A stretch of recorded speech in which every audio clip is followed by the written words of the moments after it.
Ndërsa Evropa dhe Amerika debatojnë mbi elektrifikimin dhe autonomin, nga ana tjetër, e botës shfaqet një fishkëllim saktësie që së shpejti do të zhndërrohet në një ulërim. Industria japoneze, e famshme për besueshmërinë e saj të pashmangshme, nuk ka qëndruar palvizur. Për 2026 kanë përgatitur një arsenal kamionësh që përzihen qëndrueshmërinë e tyre legjendare me një teknologji aq të avancuar dhe pragmatike, saqë është gati të trondit themelet e tregut global. Sot, nga numri 12 deri te numri 1, zbulojmë listën e 12 kamionëve japonez që kanë të gjithë konkurrencën, duke rishikuar me nervozizëm planet e tyre. Invacioni i efikasitetit të heshtur është në lëvizje. Numeri 12. Hino 300 Series Hybrid 2026. Imagjinoni ritmin kardiak të një qyteti modern. Është një kompas i parregullt i nxitimeve të papritura, frenimeve konstante dhe pauzave të gjata në lëvizje të lirë. Për një kamion shpërndarës diel konvencional, ky ritëm është një torturë. Një makinë për të djegur karburant në mënyrë të padobishme dhe për të konsumuar frenat dhe freksionin. Tani, imagjinoni një makinë që jo vetëm i mbijeton këtij ritmi, por që kërcen me të, duke nxjerrë energji nga çdo lëvizje për të ushqyer tjetrën. Ajo makinë ekziston dhe quhet Hino 300 Series Hybrid. Gjatë më shumë se një dekade, ku kamioni lehtë ka qenë perandori i padiskutueshëm i shpërndarjes urbane hibride në tregje aq kërkuese sa Japonia, Australia dhe një pjesë e madhe e Amerikës së Jugut. Filozofia e tij është një manifest i sensit të përbashkët japonez. Në vend që të komplikojë gjërat me sisteme komplekse, përdor një motor të fuqishëm diel Hino me 4 cilindra dhe një motor elektrik që funksionojnë në paralel, të lidhur nga një sistem genial frekcioni dhe ingranazi planetar. Magjia ndodh në frenim. Dërsa një kamion normal konverton energjinë e tij kinetike në nxehtësi të padobishme përmes pastave, Hino Hybrid e konverton atë në elektricitet. Një motor generator e kap atë dhe e ruan në një paket baterish nikel hidrur metalik, kompakt dhe i besueshëm. Por për 2026, Hino nuk flen mbi laura. Përditësimi premton të jetë një kërcim cilësor. Spekulohet me prezantimin e baterive me ione litiumi me densitet më të lartë, të cilat jo vetëm do të lehtësojnë peshën, por do të lejojnë mënyra drejtimi plotësisht elektrike për distanca më të gjata, ndoshta duke kaluar 1,5 kilometra. Ky nuk është një detaj i vogël. Në qendër të qyteteve që përparojnë drejt zonave me emetime zero, aftësia për të hyrë, manovruar dhe dalë në heshtje të plotë dhe pa tymra do të jetë një kërkesë, jo një avantazh. Elektronika e menaxhimit gjithashtu do të bëjë një kërcim. Sistemi do të mësojë nga rrugët e zakonshme, duke parashikuar se ku do të jenë semaforët e ardhshëm ose bllokimet për të optimizuar deri në milimetër rrjedhën e energjisë midis diellit dhe elektrikut. Në kabinë, konektiviteti do të jetë total. Shoferi nuk do të ketë vetëm një ekran që t'i tregojë në kohë reale se si shpërndahet energjia, por automjeti do të dërgojë të vëna të anonimizuara në rrjen e Hino, duke kontribuar në një tru global që përsos vazhdimisht algoritmet e efikasitetit të gjithë flotës botërore. Ky kamion nuk kërkon titujt e gazetave, kërkon faturën e karburantit më të ulët të mundshme. Dhe në një biznes ku marzet janë aq të holla sa letra, kjo kërkim obsesiv është ai që mban zgjuar natën drejtorët e flotave të konkurrencës. Është demonstrimi se tranzicioni energjetik mund të jetë gradual, inteligjent dhe mbi të gjitha fitimprurës që nga dita e parë. Numëri 11 Isuzu Giga, përditësim 2026. Tani, le të largohemi nga asfalti i lëmuar dhe të futemi në territorin e baltës së tharë, gurve të lirshëm dhe rrugëve që janë më shumë një koncept se sa një realitet. Këtu, rregullat janë të ndryshme. Fuqia bruto ka rëndësi, por qëndrueshmëria është gjithçka. Dhe në këtë mbretëri, një emër tingëllon me forcën e një kudre që godet hekurin. Isuzu Giga. Ky nuk është një kamion, është një institucion i rezistencës. Shasia e tij, prej trarve prej qeliku me rezistencë të lartë, duket e dizajnuar për të mbajtur jo vetëm peshën e ngarkesës, por edhe ndëshkimin e dekadave të abuzimit. Akset e tij, sistemet e tij të pezullimit, gjithçka është mbidimensionuar me një qëllim, të mbjetoj. Motorët e tij, shpesh i besueshmi 6W G1.15 litrave, ose më moderni 6WX1, janë legjenda për tolerancën e tyre. Mund të funksionojnë me karburante me cilësi të ndryshueshme, në atmosfera të ngarkuara me pluhur dhe në rangje temperaturash që do të bënin një motor evropian të çante. Giga nuk nxiton shpejt, por tërheq male pa u shqetësuar. Përditësimi për 2026 kupton se në botën moderne fuqia bruto nuk është më e mjaftueshme. Ka nevojë për inteligjencë. Isuzu do të integrojë atë që ata e quajnë sistemi i menaxhimit të flotave të gjeneratës së re, një suite konektiviteti që do të transformojë Giga nga një bish bare në një qendër të venash rrotulluese. Sensorët në shasi do të monitorojnë vazhdimisht nivelet e stresit dhe lodhjes së metalit, duke parashikuar se ku do të jetë i nevojshëm një përforcim ose një rishikim para se të shfaqet një çarje. Gomat, gjithmonë një pikë kritike në terrene të paregullta, do të kenë sensor presioni dhe temperature që do të lajmërojnë për shpime të afërta ose mbi sheje të rrezikshme. Por ndryshimi më i thellë do të jetë në menaxhimin e motorit. Për të përmbushur normat e emetimeve gjithmonë më strikte pa humbur besueshmërinë e tij të famshme, Isuzu do të implementojë një sistem të trajtimit të pasme të gazeve më efikas dhe, në mënyrë kritike, vetpastrues. Një software do të monitorojë gjendjen e filtrit të grincave dhe do të kryejë rigjenerime aktive vetëm kur të jetë rreptësisht e nevojshme dhe në kushtet optimale, duke shmangur problemet e bllokimit që kanë munduar kamionët e tjerë në mjedis e pune me rrotullime të ulta.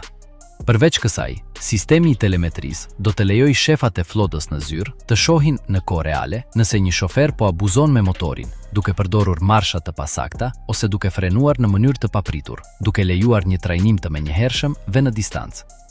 Ky transformimi i Giga në një makinë të lidhur dhe inteligjente, pa sakrifikuar asnjë thërime të qëndrueshmërisë së tij, është një mesazh i qartë për prodhuesit si Mercedes, Volvo ose Scania në segmentin e ndërtimit. Japonia jo vetëm që konkuron në çmim dhe qëndrueshmëri, tani e bën këtë edhe në teknologjinë e menaxhimit dhe e bën këtë në tregjet më të vështira të planetit, ku një avantazh operativ përkthehet në kontrata miliona dollarëshe. Numere 10. Mitsubishi Fuso Super Great 2026. Në autostradat e gjata dhe shpesh të vetmuara që bashkojnë megaqytetet aziatike, ka një siluet që është bërë një element i fiksuar i peizazhit. Mitsubishi Fuso Super Great është kalorësi i rrugës së paqësorit. Gjatë viteve, ka qenë zgjedhja e preferuar për transportin e distancave të gjata në Tajland, Indonezi, Filipine dhe Australi. Suksesi i tij nuk bazohej në fuqinë maksimale, as në kabina luksi, por në një trifekt të pathyeshme. Efikasitet karburanti i jashtëzakonshëm, një kosto mirëmbajtje që sharakisht e ulët, dhe një kabin e menduar për shoferin që kalon një javë larg shtëpisë. Ishte kamioni i pragmatistit, i pronar operatorit që llogariste çdo litër nafte. Për 2026, Super Great është gati të bëjë një kërcim që do të bashkojë më të mirën e dy botëve. Në tutelën e plot të Daimler Truck, ky model do të marrë përditësimin më të madh të historisë së tij, duke u bërë anija admiral e një ere të re për Fuso. Ndryshimi do të jetë më i thellë se një restyling. Pritet që vetë platforma të evoluojë, duke inkorporuar parime të dizajnit modular të grupit.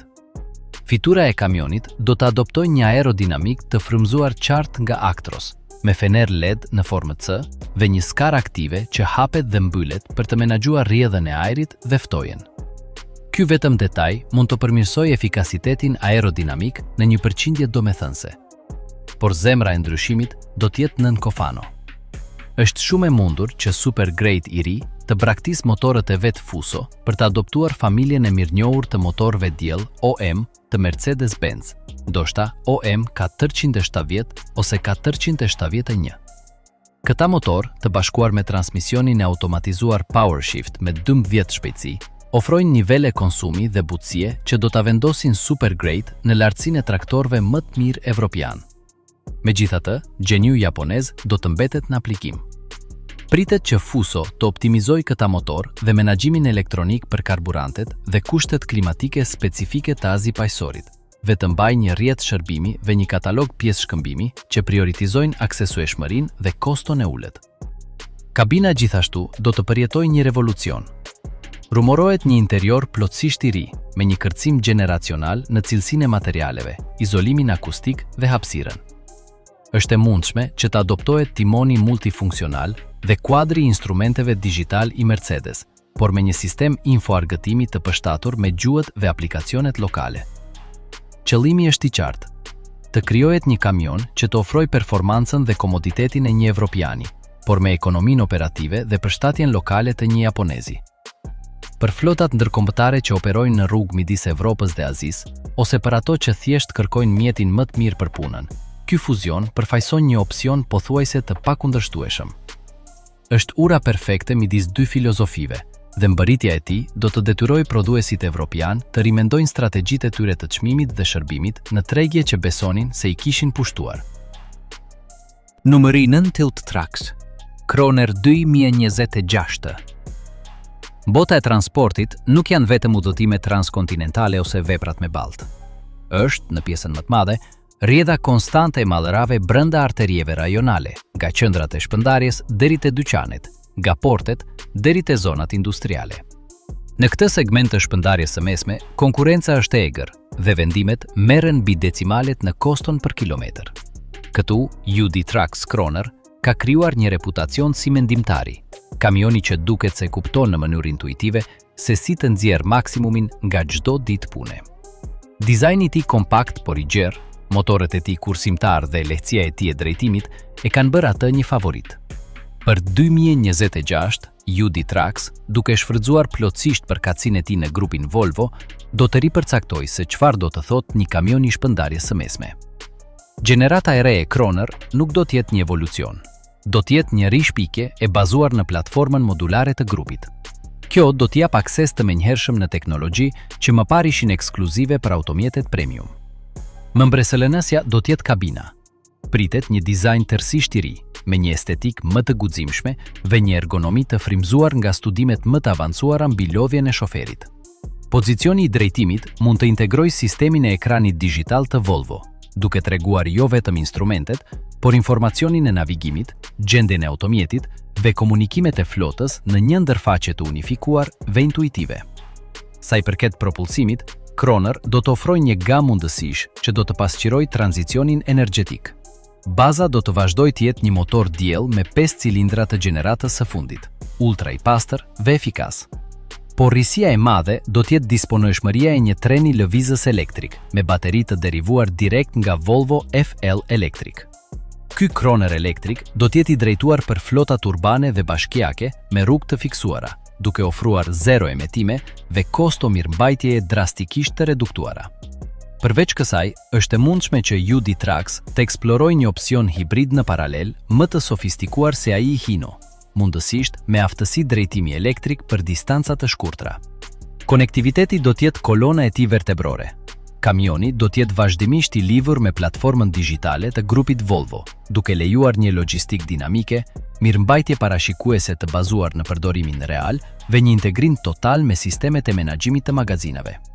Kroner i ri nuk do të jetë më vetëm një mjet shpërndarje, do të jetë nyja inteligjente e një rrjeti furnizimi.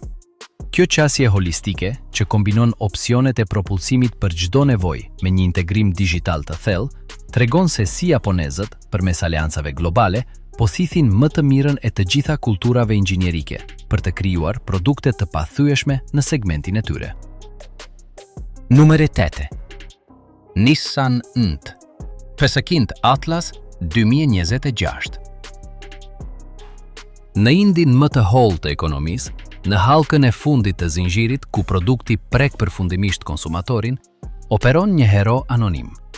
Nissan NT 500, i veneruar në tregje kyçe si Atlas, është mishërimi i punës së palodhur dhe konstante. Është kamioni që sheh duke shpërndar shishe gazi, duke furnizuar dyqanet e vogla familjare, duke vepruar si platformë për shërbimet publike ose pastrimin urban. Vlera e tij qëndron në një virtyt suprem, thjeshtësia absolute. Mekanikisht i thjesht, i lehtë për t'u riparuar edhe me njohuri bazë dhe me një kapacitet qëndrueshmërie që kufizohet me mitiken. Ka qenë kali i betejës që ka nxitur mikroekonominë e gjysmës së botës. Strategjia e Nissan për 2026 me këtë ikon është një mjeshtër i dualitetit. Në njëra anë, do të kuptojnë se baza e tyre e klientëve diell, shpesh në ekonominë në zhvillim, nuk do të zhduket. Për ta, do të prezantojnë një NT 500 diell thellësisht të modernizuar. Një motor i ri, më i pastër dhe efikas, që do të përmbush normat Euro 6 ose ekuivalente pa kompleksitetin dhe koston e sistemeve të kamionëve të rëndë. Kabina do të marrë një injeksion sigurie, me strukturë të përforcuar, airbag për shoferin dhe sisteme stabiliteti bazë por efektive. Do të jetë i njëjti kamion besimi, por më i sigurt dhe respektues ndaj mjedisit. Por lëvizja mjeshtrore është në krahun tjetër. Nissan do të lancojë më në fund NT500 plotësisht elektrik. Duke shfrytëzuar aleancën globale me Renault dhe Mitsubishi dhe përvojën në bateritë e grupit, do të krijojë një automjet elektrik me kosto të ulët blerjeje dhe operimi. Ky NT500 elektrik nuk do të aspirojë për autonomi eksorbitante. Do të kërkojë të jetë mjeti perfekt për rrugë urbane të parashikueshme. Duke u karikuar natën në ambientet e kompanisë, mund të mbulonte një ditë të plot shpëndarje në një qytet të madh pa probleme. Për flota bashkiake, shërbime postare urbane ose kompani logjistike të hallkës së fundit që operojnë në zona me emetime të ulta, do të jetë zgjidhje ekonomike dhe praktike. Genialiteti i kësaj strategjie duale është se mbulon të gjithë spektrin. Nissan nuk detyron një tranzicion, e lehtëson atë. Ofron një rrugë drejt modernitetit diell për çdo që nuk është gati dhe një port të hapur drejt elektrifikimit për çdo që dëshiron ose ka nevojë të bëjë hapin.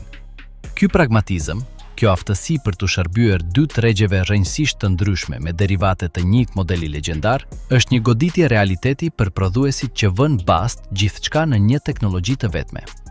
Demonstron se të kuptuarit e tregut nuk është të imponosh një vizion, por të ofrosh zgjidhje për çdo realitet.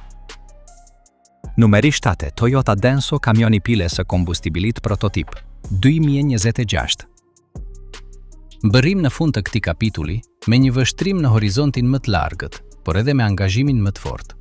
Prototipi i kamionit të piles së kombustibilit të hidrogenit, i zhvilluar bashkërisht nga Toyota dhe Denso, nuk është një automjet për 2026. Është një deklaratë qëllimesh për 2035. Është prova e prekshme se industria japoneze nuk po reagon thjesht ndaj tendencave globale, por po investon biliona yen në modelimin e së ardhmes sipas imazhit të saj. Toyota ka më shumë se 30 vjet që zhvilluan teknologjinë e piles së kombustibilit, një obsesion që kulmoi me Mirai. Denso, nga ana e saj, është një nga prodhuesit më të mëdhenj të komponentëve në botë, me një kapacitet inxhinierik dhe prodhimi masiv që pak mund ta barazojnë. Prototipi që do të tregojnë do të jetë me shumë gjasa një traktor i rënd i konceptimit modern. Karakteristika e tij përcaktuese do të jetë mungesa e një banke të madhe baterish dhe, në vend të saj, prania e tankeve kriogjenike të hidrogenit me presion të lartë. Pila e kombustibilit, një pajisje që bashkon hidrogenin e tankut me oksigjenin e ajrit për të gjeneruar elektricitet, do të ushqejë motorët elektrik në akse. I vetmi nën produkt është uji i pastër. Avantazet mbi një elektrik me bateri për transportin e rënd të distancave të gjata janë teorikisht dërmuese. Furnizimi merr minuta, jo orë. Autonomia mund të jetë 1000 km ose më shumë pa penalizuar ngarkesën e dobishme, pasi hidrogeni është shumë më i lehtë se tonat e baterive ekuivalente. Prototipi do të shërbejë për të demonstruar qëndrueshmërinë teknike në kushte reale, duke testuar qëndrueshmërinë e piles, efikasitetin e sistemit dhe sigurinë e tankeve. Por qëllimi i tij është shumë më i madh se sa teknik, është politik dhe ekonomik. Duke treguar një kamion hidrogjeni funksional dhe të avancuar, Toyota dhe Denso po i dërgojnë një mesazh qeverive të tyre dhe atyre të gjithë botës. Investoni në infrastrukturën e hidrogjenit të gjelbër. Ne jemi gati me produktin. Është një lëvizje për të krijuar një treg, jo për t'i shërbyer atij. Vetë ekzistenca e këtij prototipi, e mbështetur nga dy konglomerate të tillë peshe, detyron të gjithë aktorët e tjerë të industrisë, nga Bosch deri te Cummins, nga Volvo deri te Daimler, të mbajnë programet e tyre të hidrogjenit aktiv dhe të financuar mirë. Është një parandalues teknologjik. Ju thot atyre që vën bast gjithçka te bateria, ne kemi një as në mëng, dhe është një teknologji në të cilën jemi lider botëror. Prandaj, edhe pse është një prototip, meriton këtë vend. Përfaqëson thellësinë strategjike të industrisë japoneze. Nuk mjaftojnë me fitimin e betejës së të tashmes, po mbjellin farat për të dominuar luftën e së ardhmes, cili do qoftë fusha e betejës energjetike që do të shfaqet përfundimisht. Këta gjashtë janë tashmë një sfidë e frikshme, por Japonia ruan artilerinë e saj të rëndë për gjysmën e dytë. 6 kamionët që vinë në vijim, jo vetëm që janë efikas ose të besueshëm, janë disruptor të pastër. modele që sulmojnë segmente kyçe me një filozofi që perëndimi nuk e shihte duke ardhur. Konkurenca e vërtet, ajo që trem vërtet, fillon tani. Numeri 6. Hino Zev 2026. Kërcimi drejt elektrifikimit në segmentin e shpëndarjes së rënd, ai që lëviz kontejner nga portet në qendrat logjistike ose furnizon supermarketet e mëdha, ka qenë ngadalt dhe hezitues. Arsyeja është pesha. Bateritë e nevojshme për një autonomi të dobishme vjevin një ngarkesë të çmuar, duke bërë që ekuacioni ekonomik të lëkundet. Hino, me ZEV, duket e gatshme ta zgjidhë këtë dilemë një herë mirë. Ky nuk do të jetë një elektrik më shumë, do të jetë kali i betejës së rënd elektrik që tregu global ka pritur. Dhe arma e tij sekrete mund të jetë teknologjia më e parashikuar e dekadës, bateritë e gjendjes solide. Ndryshe nga bateritë me ione liciumi konvencionale, të cilat përdorin një elektrolit lëng, ato të gjendjes solide përdorin një elektrolit solid. Kjo sjell avantazhe revolucionare për transportin e rënd. Së pari, një densitet energjetik rrënjësisht më të lartë. Flitet se mund të ruanin dyfishin e energjisë në të njëjtën hapësirë dhe peshë, ose të njëjtën në gjysmën e tyre. Për Hino ZEV, kjo do të përthethej në një autonomi reale prej 300 deri në 400 km me ngarkesë të plotë, pa penalizuar kapacitetin e ngarkesës së dobishme. Së dyti, një siguri intrinseke superiore. Duke mos pasur lëngje të ndezme, rreziku i zjarit nga rrjevja termike reduktohet drastikisht. Dhe së treti, një jetëgjatësi më të gjatë dhe një kapacitet karikimi ultra të shpejtë, duke përballuar fuqi karikimi ekstreme pa u degraduar. Hino ZEV do të ndërtojë rreth kësaj teknologjie. Do të ishte një kamion rigjid me 3 ose 4 akse, me një dizajn aerodinamik por funksional, ku aerodinamika nuk është më vetëm një ekstra efikasiteti, por një domosdoshmëri për të shtrirë çdo kilometër të energjisë së çmuar të baterive të tij. Treni lëvizës do të ishte elektrik i pastër, me motor në akset e pasme, duke ofruar një tork instantan perfekt për nisjet me ngarkesë të rënd. Menaxhimi termik i baterive do të ishte një sistem inxhinierik kompleks, duke siguruar që ato të funksionojnë në rangun e tyre optimal, si në të ftohtin ekstrem, ashtu edhe në nxehtësinë e shkretirës. Por goditja mjeshtërore e Hino do të jetë industrializimi. Duke qenë pjesë e grupit Toyota, do të ketë akses në zinxhirin e furnizimit dhe gigafabrikat e ardhshme të gjendjes solide. Mesazhi për tregun është i qartë. Ne jo vetëm që zhvillojmë teknologjinë e së ardhmes, ne kemi kapacitetin për ta prodhuar atë në shkallë dhe me një kosto që përfundimisht do të rivalizojë dielin. ZEV nuk është një eksperiment. Është njoftimi se Japonia dëshiron të udhëheqë elektrifikimin e transportit të rënd të mallrave dhe ka arsenalin teknologjik për të arritur atë.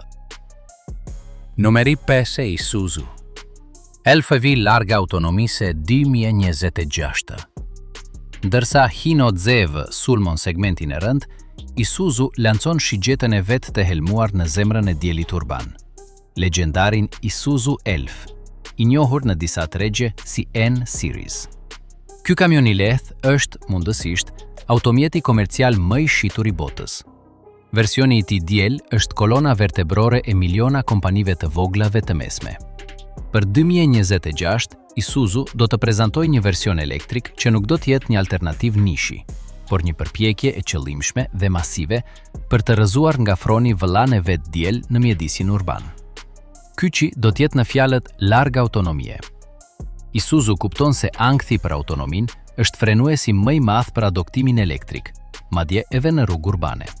Prandaj, kjo gjenerate re e ELFEV nuk do të mjaftohet me 150 km/h e parardhësve të tij.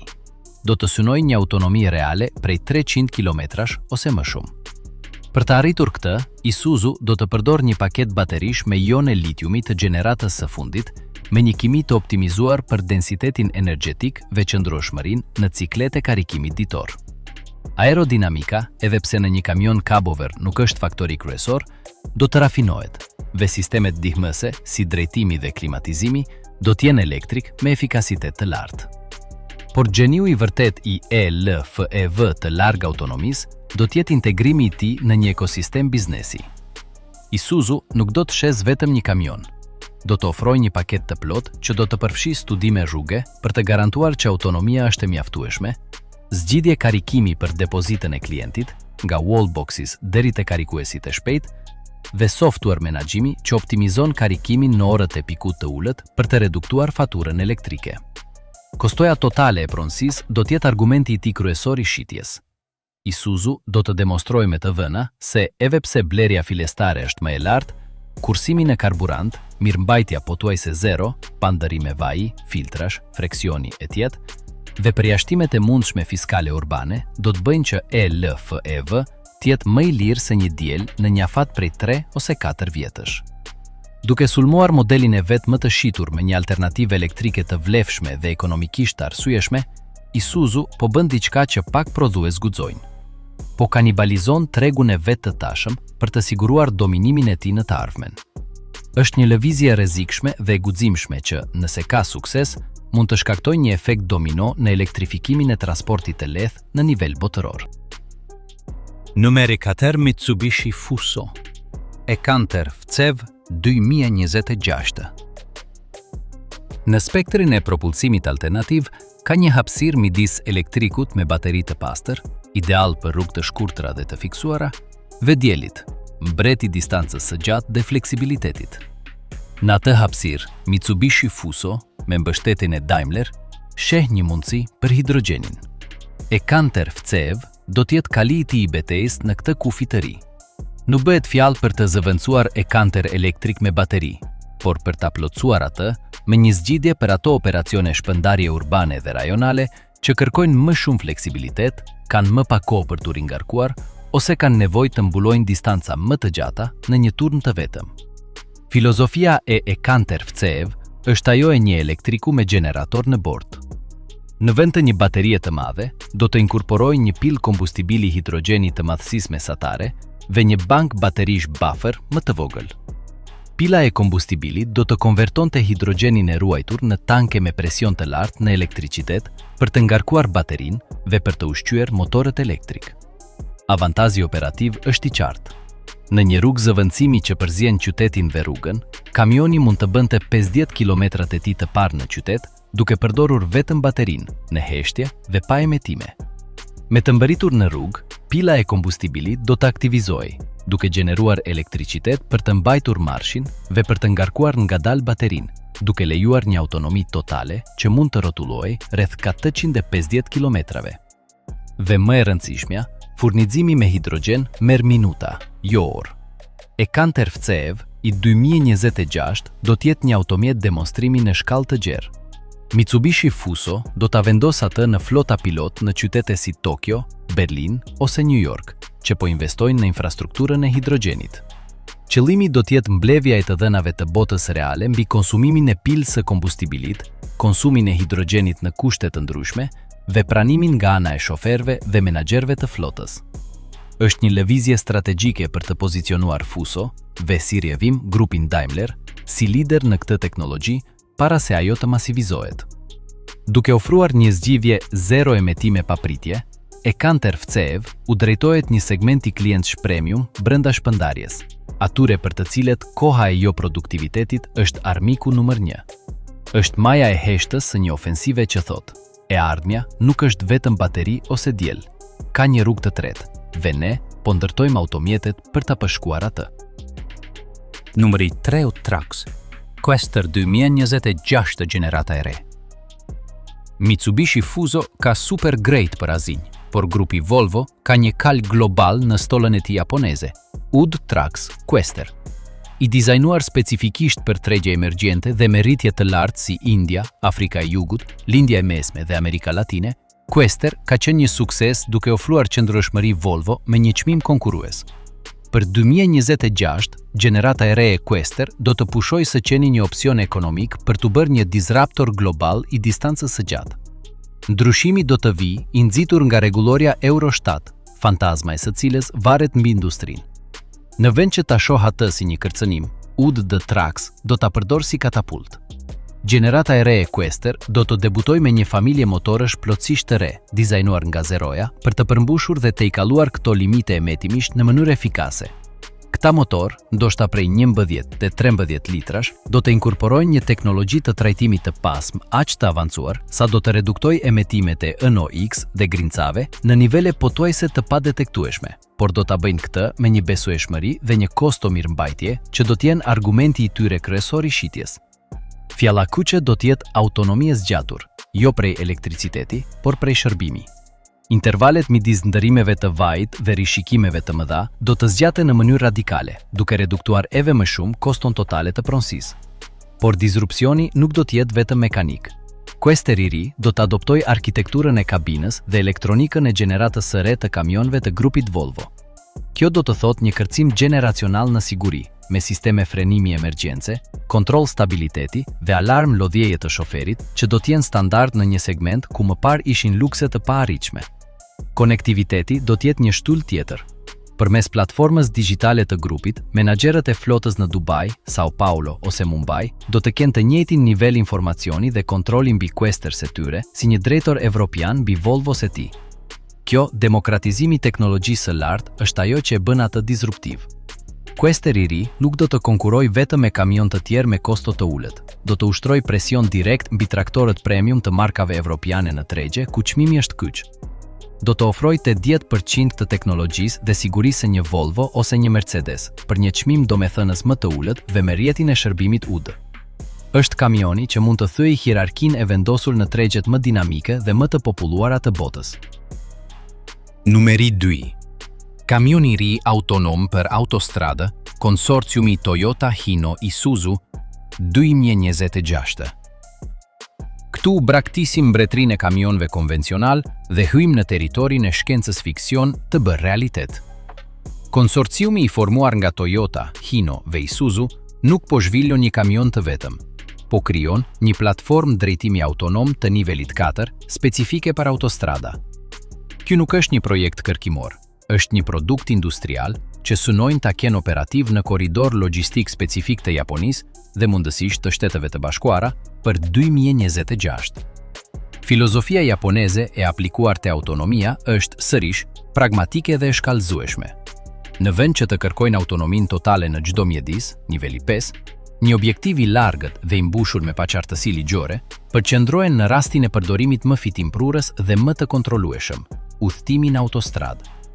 Sistemi i tyre do të lejonte që një kamion, pasi të ishte në rrugën e hyrjes në një autostradë të certifikuar, të aktivizonte modin autonom.